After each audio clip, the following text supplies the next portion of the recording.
Two wolves appear on the porch of a girl's house. What happens next will make you cry. What is scarier, the fangs of a wild beast or the cold fear in a person's eyes?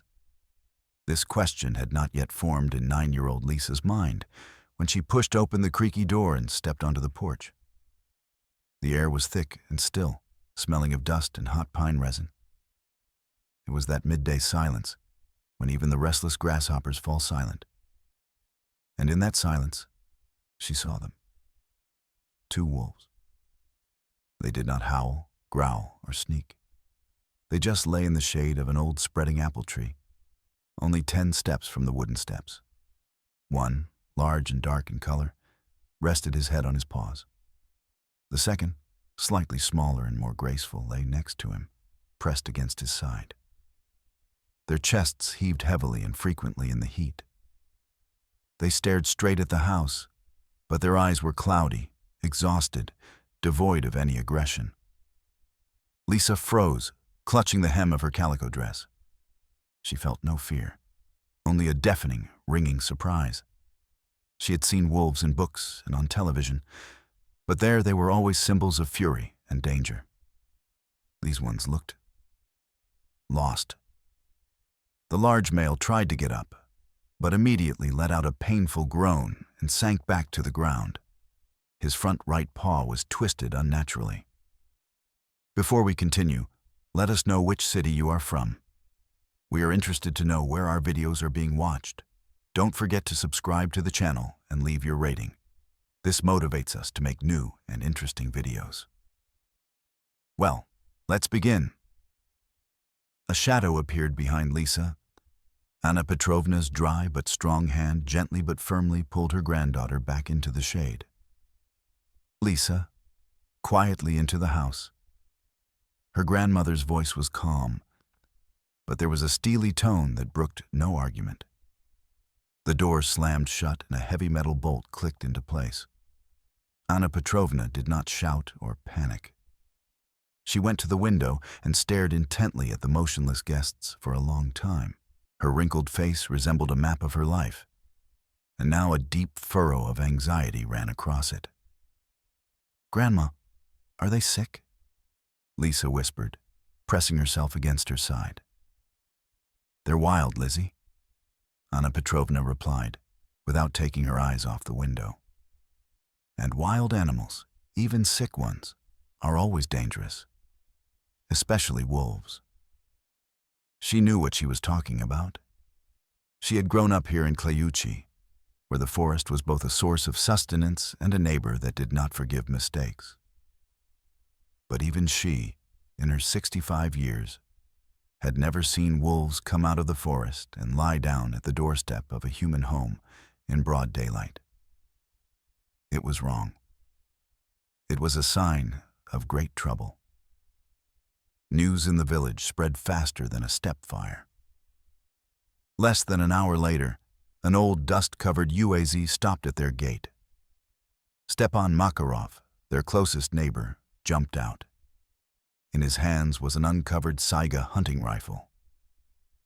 Stepan was a man of the land, strong, straightforward, and absolutely sure of himself. His weather-beaten face was now darker than the clouds. "Petrovna, open up. I hear you have guests." His voice was loud and demanding. Anna Petrovna came out onto the porch alone, closing the door tightly behind her. "Quiet, Stepan. You'll scare the guests away," she said calmly. "That's just what I want. I'd rather calm them down myself once and for all," he said, nodding meaningfully at his rifle. "They're lying right under your windows. You have a child there." "I have a granddaughter there, Stepa," Anna Petrovna corrected him, her voice becoming firmer. "And as long as I'm the mistress here, no one will shoot on my land. They're not hurting anyone. They're just lying there." Stepan snorted incredulously, his sharp gaze fixed on the woman. "They don't touch them because they're too weak. They'll eat your chickens, get stronger, and then they'll go after my sheep. And then the people. We've been through this before. A wolf is a wolf. Their place is in the forest, and if they come out to the village, then their place is in the next world. He stepped toward the gate, intending to enter. But Anna Petrovna did not move. She just stood on the top step of the porch, a small, gray-haired woman in an old robe, blocking his way. Their eyes met, his full of pragmatic rage, hers calm and unyielding determination. The air between them seemed to sparkle with tension. That night, Lisa hardly slept. She sat on her bed by the window and stared into the darkness, where two dark silhouettes could be made out. The moon lit up the yard, and in its silvery light, the scene seemed almost magical. The girl saw how the smaller she-wolf carefully and gently licked the male's wounded paw. He did not move. Only occasionally, his body was shaken by a tremor. There was no room in Lisa's childish heart for fear of the predator. She saw only pain, exhaustion, and concern. She felt unbearable pity for them. Her grandmother had strictly forbidden her to leave the house, but the prohibition only spurred her desire to help. Waiting until the light in Anna Petrovna's room went out and the house was enveloped in sleepy breathing, Lisa tiptoed into the kitchen. She poured cold water from a bucket into an old enamel bowl and broke off a large piece of yesterday's bread. Her heart was beating so loudly that it seemed as if its thumping would wake the whole village. Slowly, trying not to creak a single floorboard, she opened the front door. She placed the bowl and bread on the bottom step of the porch and immediately darted back inside, closing the door behind her. In the morning, as soon as she woke up, she rushed to the window. The bowl was empty, the bread was gone, and the wolves were still lying in the same place. Lisa felt a pang of secret, jubilant joy. It was her small, dangerous victory. Her secret. The secret, however, did not last long. Rumors about Petrovna's wolves spread throughout Kliuchi, becoming embellished with the most gruesome details. 2 chickens disappeared from Baba Masha's house at the other end of the village. Someone heard a long howl in the night. Of course, they blamed the wolves at the Voronins' house. Stepan Makarov wasted no time in adding fuel to the fire. He went from yard to yard, telling everyone about the danger posed by the predators and how dangerous Anna Petrovna's inaction was. She's lost her mind. She feels sorry for her city folk and doesn't think about our children. He thundered at the village store. Fear is contagious.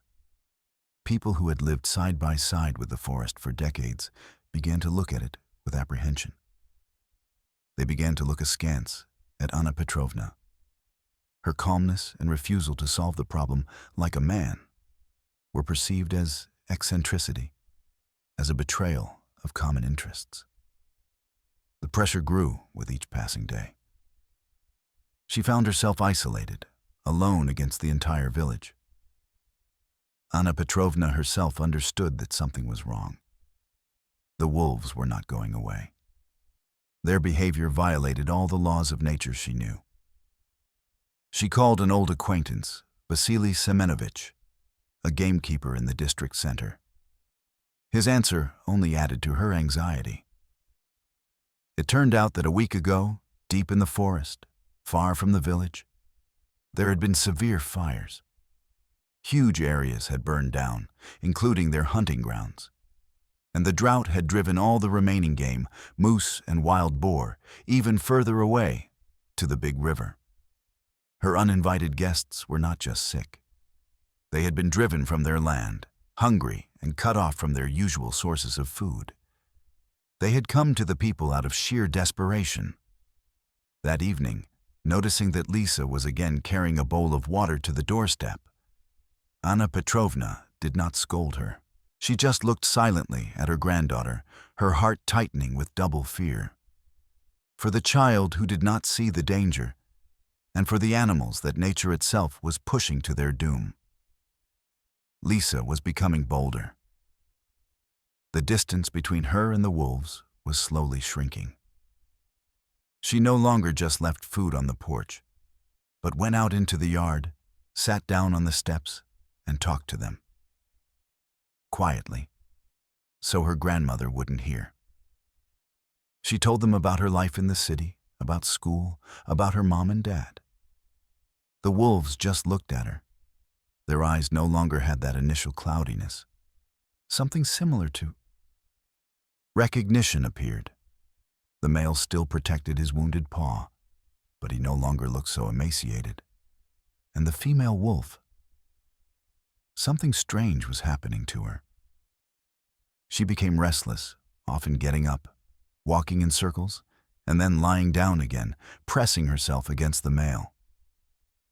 On one such day, when the sun was already setting, painting the sky in alarming crimson tones, Lisa came particularly close. The she-wolf stood up to meet her, but did not bare her teeth or growl. She just stared intently, tilting her head to one side. And at that moment, Lisa saw it. She saw what had remained unnoticed by the pragmatic adult eyes. The wolf's sides were noticeably rounded. She was breathing heavily, and movement could be seen under her fur. She was pregnant. Everything fell into place in Lisa's mind. They hadn't come here for food, nor to die. They were looking for the quietest and safest place to give birth to a new generation. And for some unknown reason, they had chosen her grandmother's old porch. The realization of this fact stunned the girl, filling her soul with trepidation and even greater determination to protect them. But she did not yet know that this discovery would be the trigger for the impending disaster. "Grandma! Grandma, come here!" Lisa's whisper was loud and insistent. She rushed into the house, her gray eyes burning with feverish excitement. "Quiet, you silly girl." Anna Petrovna looked up from her sewing. "What's wrong?" "She's a wolf. She's going to have babies. I saw them. Her belly is this big." Lisa showed with her hands, trying to depict the rounded side of the animal. Anna Petrovna put down her needle. The news that had brought her granddaughter into such excitement sounded like a death sentence to her. She slowly walked over to the window and looked again at the pair of wolves. Now that she knew what to look for, she saw it too. It wasn't just fatigue and illness. It was anticipation. It changed everything. It complicated everything beyond measure. Now they weren't just two wild animals driven by hunger. They were a family seeking refuge at the most vulnerable moment of their lives. And instinct had brought them here, to the doorstep of a house where a lonely woman lived with her child. What a cruel irony. Anna Petrovna's hand reached for the phone. This time she didn't call the gamekeeper. She found the number for the regional nature reserve in an old notebook. With trembling fingers, she dialed the number. The answer was polite, but cold as ice. The male voice on the other end of the line patiently explained the protocol to her. A specialist could come, but not for several days. It was peak season, and they were busy with calls everywhere. And what could they do? A tranquilizer for a pregnant female could be deadly for her offspring. Transporting them in this condition would be extremely stressful. Most likely, if the animals posed a potential threat in the immediate vicinity of the house, the verdict would be the same. Euthanasia. The word sounded mundane, as if they were talking about repairing a fence. Anna Petrovna hung up silently. There was no hope. She found herself trapped in a cage of circumstances. Between her duty to protect her granddaughter, the growing hostility of the village, and her own conscience, which would not allow her to condemn a pregnant animal to death. She looked at Lisa, who was enthusiastically describing how beautiful the little wolf cubs would be, and felt a chill run down her spine. The girl did not understand what a deadly trap they had all fallen into. The argument about the she-wolf's pregnancy, which Anna Petrovna had hoped would soften people's hearts, had the opposite effect. Stepan Makarov, upon learning of this, was only confirmed in his belief that he was right. Now his fears had taken on a concrete, frightening form. "She's completely lost her mind," he thundered at the village store, where the local men had gathered. "Now she says that the she-wolf is going to give birth on her porch. Do you understand what that means? It means that soon we'll have a whole pack of hungry wolves on our doorstep. The mother will teach the cubs to hunt. And where do you think it will be easiest for them to find prey? In the forest, where there is no game left after the fires? Or in our barns?" His words fell on fertile ground. Fear of a single wounded wolf turned into terror of a brood of predators. The story grew with new details. Someone remembered how wolves had killed a calf 3 years ago. Someone else remembered how a pack had approached the outskirts of the village in winter. The villagers' patience ran out. It was replaced by a deafening, growing anger directed at the one woman who, in their opinion, had put the lives of animals above the safety of people. That evening, Lisa went out onto the porch again. She was no longer hiding. She sat down on the top step, placing a bowl of fresh milk next to her, which she had managed to pour from the can without being noticed. The wolves had grown accustomed to her presence. The male, whom she had mentally named Gray, raised his head and looked at her. There was no longer any wildness in his eyes, only heavy, endless fatigue. The female wolf, whom Lisa had named Moon, approached the bowl but did not drink. She took a few steps toward Lisa, stopped, and whimpered quietly, almost silently. It was not a howl or a growl. It was a sound full of longing and supplication. The girl froze, afraid to move. She desperately wanted to reach out, stroke her, calm her down, to tell her that everything would be all right, that she would not abandon them. But she knew she must not do that. This brief moment of fragile, impossible trust between a child and a wild animal was interrupted by the roar of an engine. Stepan's UAZ stopped again at their gate. But this time, he was not alone. Another strong man was sitting in the passenger seat, and 2 more were shifting gloomily from foot to foot in the back. They had not come to persuade them. Anna Petrovna stepped out onto the porch, shielding Lisa with her body. She looked older and very tired, but she held her back straight. Stepan got out of the car. He had no gun in his hands, but his appearance was more eloquent than any weapon. "Petrovna, we've come to talk. This is the last time." His voice was even, and therefore even more ominous. "I've already said everything, Stepan," she replied quietly. "Now we'll say our piece." He glanced at his companions. "We've talked it over with the men. We're not going to wait any longer. We understand that you feel sorry for your granddaughter. But we feel sorry for our children, and we feel sorry for our livestock. So we'll give you time, until tomorrow morning. By dawn, they must be gone. Where they go is your concern. Talk them into it, poison them, shoot them yourself. We don't care. But if we see them here in the morning..." He paused, letting his words sink into the thick evening air. "If we see them, we'll come and settle the matter ourselves. And don't be offended later, Petrovna. We warned you." He turned around, got into the car, and the UAs, raising a cloud of dust, disappeared around the bend. The ultimatum sounded like a gunshot. It hung in the silence that followed, heavy and inescapable. Anna Petrovna slowly sank down onto the step next to Lisa and hugged her. She didn't know what to do. All roads led to a dead end. All the decisions were monstrous. Lisa didn't cry. She sat motionless, clinging to her grandmother, and looked in the direction the car had driven off. She heard every word. She saw the men's faces. She understood that tomorrow morning her wolves would die. Her grandmother was powerless. The village was hostile. No one would help them. And while Anna Petrovna shook her head, going over fragments of hopeless plans in her mind, fear, despair, and guilt for the tamed animals mixed into a single icy, sharp crystal in the little girl's head.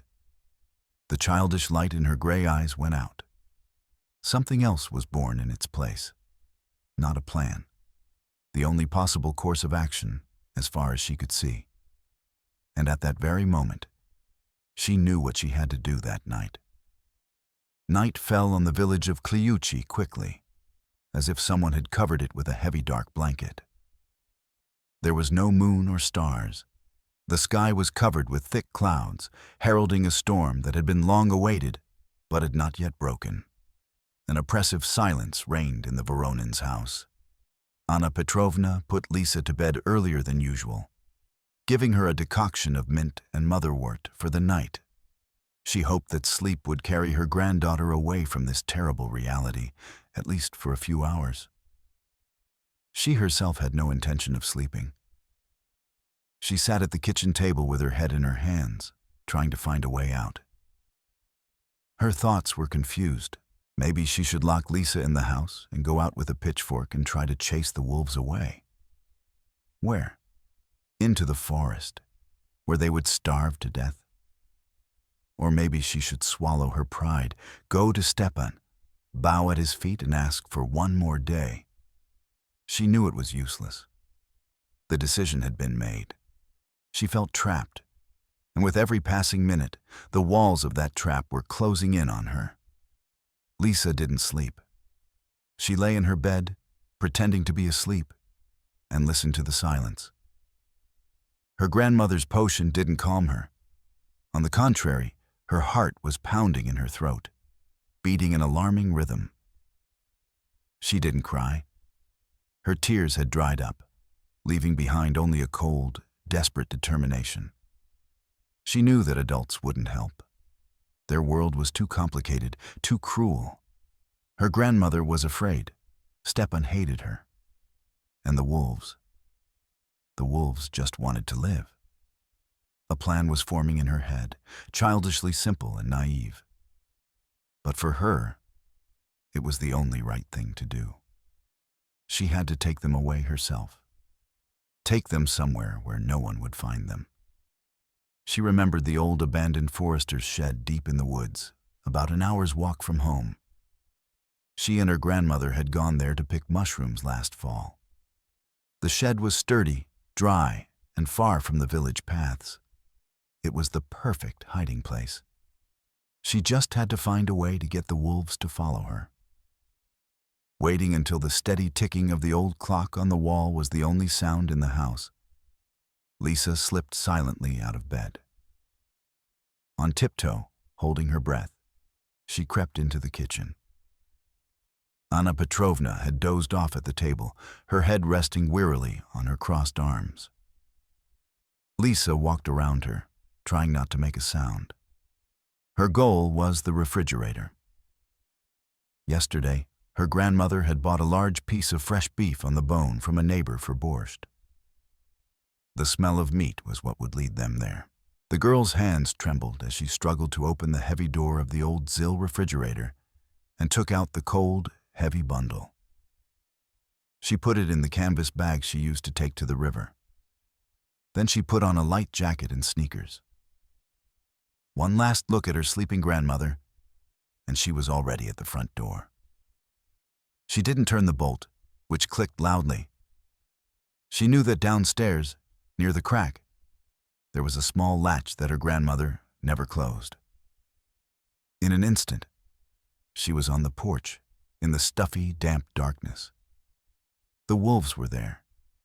In the darkness, they looked like two dark blobs, but Lisa could feel their presence with every fiber of her being. She slowly descended the steps. She didn't call to them or try to get close. She just took the meat out of her bag and placed it on the ground a few steps away from her. Then she turned around and slowly, without looking back, walked along the path toward the forest. She walked, and behind her she heard a soft rustling, then the sound of greedy, hurried chewing. She didn't turn around.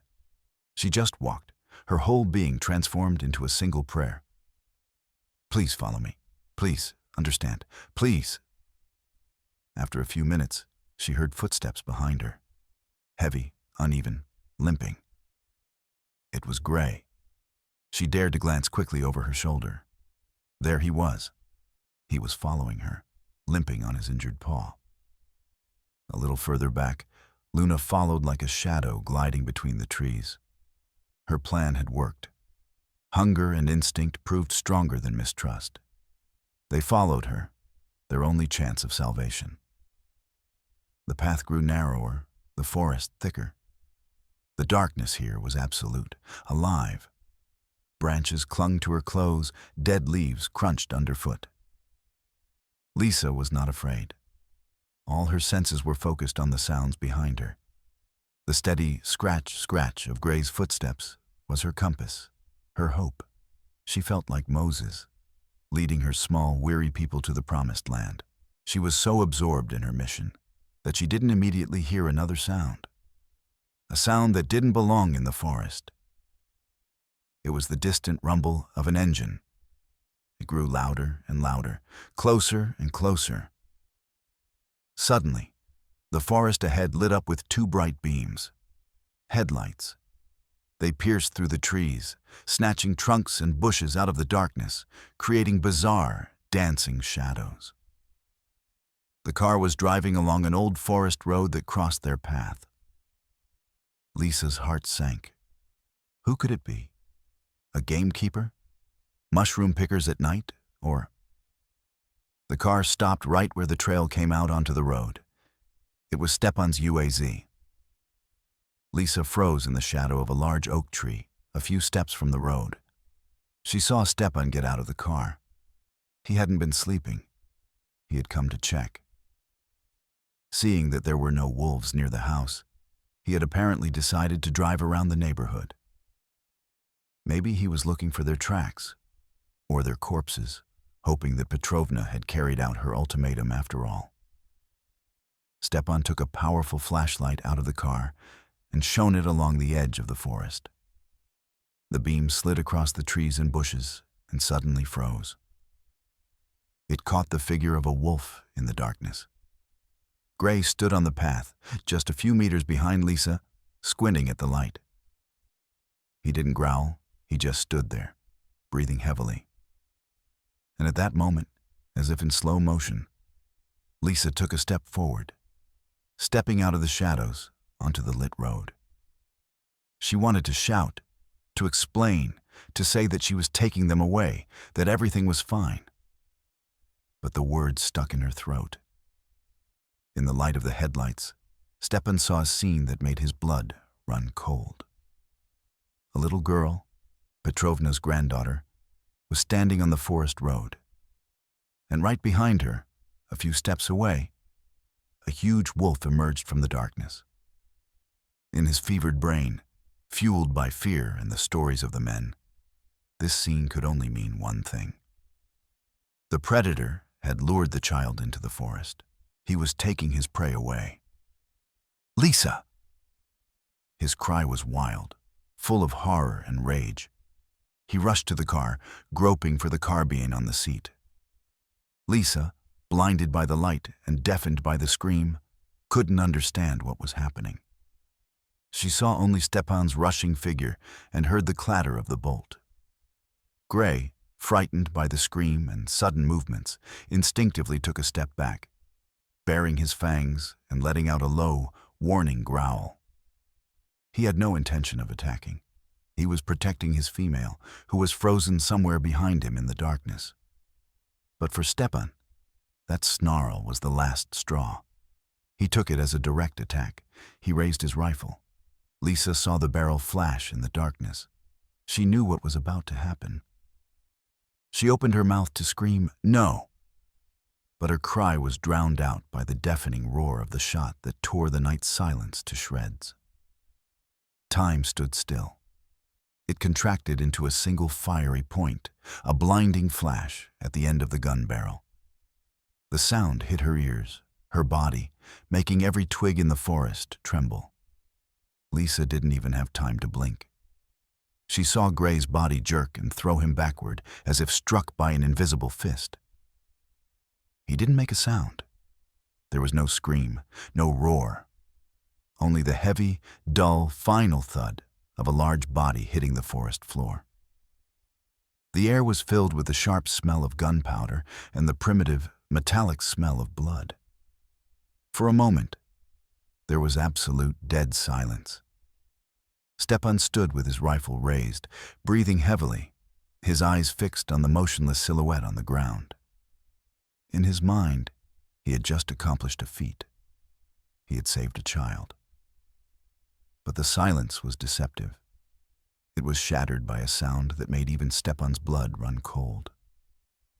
It was not a roar or a threatening howl. From the darkness, from behind Lisa, came a heart-rending, drawn-out howl, full of such inhuman pain and despair that it seemed the trees themselves moaned in response. It was the moon howling. She had seen what had happened to her mate. The sound was a cry, a requiem, and a curse all at once. It washed away all of Stepan's heroic confidence, leaving behind a sticky, cold fear. And in the next second, a gray shadow darted out of the darkness. The she-wolf. She did not rush at Stepan. She did not look at Lisa. Sliding past the girl, she ran up to the lifeless body of Gray. She nudged him with her muzzle, desperately trying to lift him up, to wake him. She whimpered softly like a puppy and threw her head back again, letting out a second howl that was even more terrifying than the first. Stepan was in a state of shock. His brain, overwhelmed with adrenaline, was unable to analyze what was happening. He saw only one thing: the second wolf, alive, and it was next to the girl. Panic and irrational fear of the wounded, unpredictable beast overwhelmed him. He didn't think. He acted on instinct, on fear ingrained since childhood. "Back!" he shouted, though he was shouting more to himself. He raised his rifle again. Lisa, snapping out of her stupor, turned around. She saw Luna desperately poking her dead friend and the barrel of the rifle pointing at them again. "No!" she screamed, but her voice was thin and weak. He drowned in the second shot. This shot was not as deafening. It sounded mundane and terrifying. The she-wolf jerked, fell to her front paws, looked at Lisa with a long, surprised gaze, and then slowly, almost silently, fell to her side, next to Gray's body. Now the silence became eternal. It was oppressive, piercing his ears.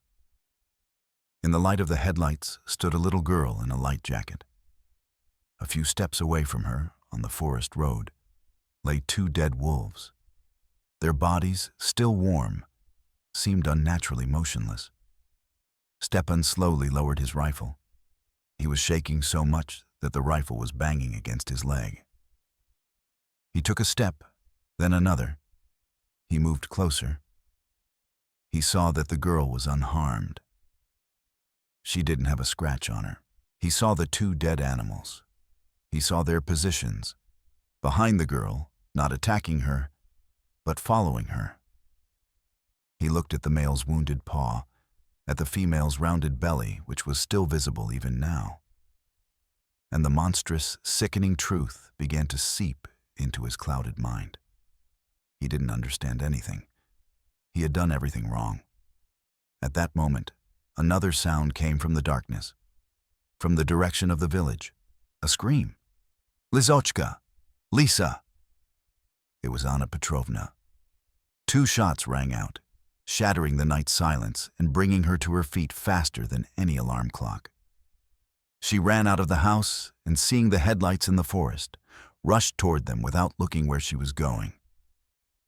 She ran out onto the road and froze, pressing her hands to her mouth. The scene before her was worse than any nightmare. Her granddaughter, pale as a sheet, stood alone in the middle of the road. Next to her was a neighbor with a rifle in his trembling hands.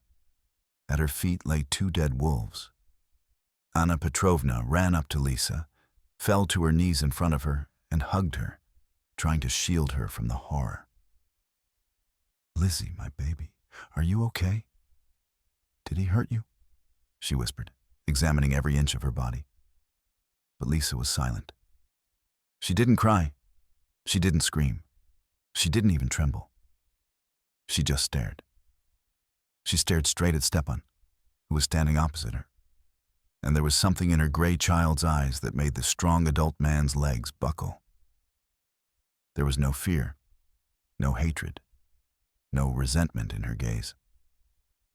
There was only an empty, scorched desert, an icy, unchildlike understanding that something irreparable had happened, that her world had just collapsed, and that it was not the fault of a wild beast, but of a man with a gun. Stepan sank to his knees. He wanted to say something, to say that he didn't mean it, that he thought he was saving her. But the words wouldn't come. He looked at the girl, at her dead eyes, at the 2 animals he had killed, at the pregnant female, and realized that no words could change anything now.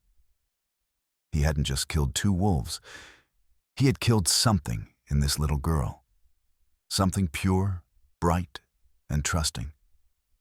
And he would have to carry this sin with him for the rest of his life. Anna Petrovna, realizing that her granddaughter was physically unharmed, raised her head and looked at Stepan. Her face was like a mask of gray stone. She said nothing. She didn't curse him or scream. She just looked at him as if he no longer existed. Then she picked up Lisa, who was as light and limp as a doll, and slowly, without looking back, walked back to the house, carrying her granddaughter away from the place where her dreams had been destroyed.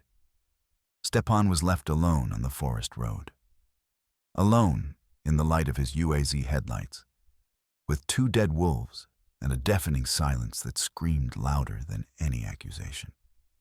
The dawn of the next day brought no relief. On the contrary, it only mercilessly highlighted the ugliness of what had happened during the night. News of the double shot and what Stepan had found in the forest spread throughout Kluchi before the sun had risen. But now there was no trace of panic or gloating in the rumors. A heavy, sticky silence fell over the village, full of unspoken words and shy glances. People avoided eye contact. Stepan's heroic deed, which he himself had trumpeted yesterday, had turned overnight into a dirty, awkward story. A story about how several healthy men had killed a pregnant wolf and her wounded mate in front of a little girl. Lisa never spoke. She sat on her bed, wearing the same dress she had worn yesterday, staring at a spot on the wall. She didn't cry, didn't answer questions, didn't respond to touch. She was simply there, but at the same time, she wasn't. Her soul remained there, on the forest road, between 2 cooling bodies. Anna Petrovna did not try to shake her out of it. As a former paramedic, she understood that this was shock, a deep psychological trauma, and that words were powerless here. She acted silently and decisively. She took some old suitcases down from the loft and began to quickly and methodically pack her things and Lizina's. The decision had been made. They would leave today, immediately, back to the city, far away from this forest, this house, these memories that now permeated every cubic meter of air here. Summer was over. Stepan was restless. He wandered around his yard like a caged animal, unable to do his usual work. The sheep bleated, demanding water, but he did not hear them. He replayed the events of the previous night over and over in his head. The headlights, the figure of the girl, the wolf's snarl, the shot. He tried to convince himself that he had done the right thing, that he had no choice. But before his eyes was not the snarl of a predator, but the surprised, sad gaze of the she-wolf in her last seconds. And Lisa's empty, dead eyes. His wife tried to talk to him, but he waved her away. When he went to the well, the neighbors who had patted him on the shoulder just yesterday looked away and hurried to disperse. He had become a stranger, a leper, a man who had raised a gun on an animal in front of a child.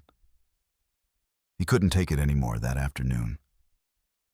He went into his workshop where it smelled of wood and tranquility, and spent a long time carving something with a small knife. His clumsy fingers, accustomed to the axe, carved smooth lines out of a piece of linden wood. When Anna Petrovna and Lisa were already carrying their suitcases to the gate, waiting for the taxi that had been called from the district center, Stepan appeared at their house. He looked terrible, unshaven, with red eyes and a haggard face. He fidgeted, shifting from foot to foot, not daring to approach. Anna Petrovna looked at him without hatred, but with cold aloofness, as if he were an inanimate object. Stepan finally took a step forward. He did not look at the woman. He looked at Lisa. "I'm sorry," he squeezed out. The words sounded hoarse and pitiful. "I didn't mean to. I thought he..." He faltered, realizing the futility of explanations. He held out his large, calloused hand to Lisa. In it lay a small, clumsily carved wooden figure of a wolf. He had been carving it all day, putting all his belated remorse into this piece of wood. Lisa slowly turned her gaze to him. For the first time in a day, her eyes took on a meaningful expression. She looked at his outstretched hand, at the wooden toy, and then back into his eyes. She said nothing. She did not push his hand away. She did not take the figure. She just stared. And in that silent, long gaze of a 9-year-old child, there was so much quiet, final contempt and condemnation that Stepan felt the ground slipping away from under his feet. He slowly clenched his fist, hiding the figurine, and took a step back. He understood everything. There would be no forgiveness. Never. At that moment, a taxi pulled up. Anna Petrovna, without saying a word, opened the door, sat Lisa down, put the suitcases in the trunk, and got in next to her. The car started, kicking up the same dust as yesterday's UAZ. Stepan remained standing alone in the middle of the street, watching her leave. He was free from the wolves, but he was sentenced to life imprisonment in the prison of his own conscience. The car took Lisa away from the village of Kliuchi. Fields and copses floated past the window, places familiar to the point of pain. But the girl did not look at them. She looked ahead, at the road. The porch of her childhood would now forever be associated not with the smell of apple pie and her grandmother's fairy tales, but with two dark silhouettes, full of fatigue and hope. She was leaving, taking with her a terrible knowledge that is not taught in school. The knowledge that the most dangerous beast is not the one that lives in the forest. The most dangerous beast lives inside a person, and its name is fear. And the scar from this knowledge will remain with her forever, as a silent reminder of the summer when she tried to save those who could not be saved and lost what she could never get back. Who do you think was truly right in this story? Stepan, who saw the wolves as a direct threat and defended his village? Or Anna Petrovna, who tried to the very end to follow her conscience and protect living creatures in distress?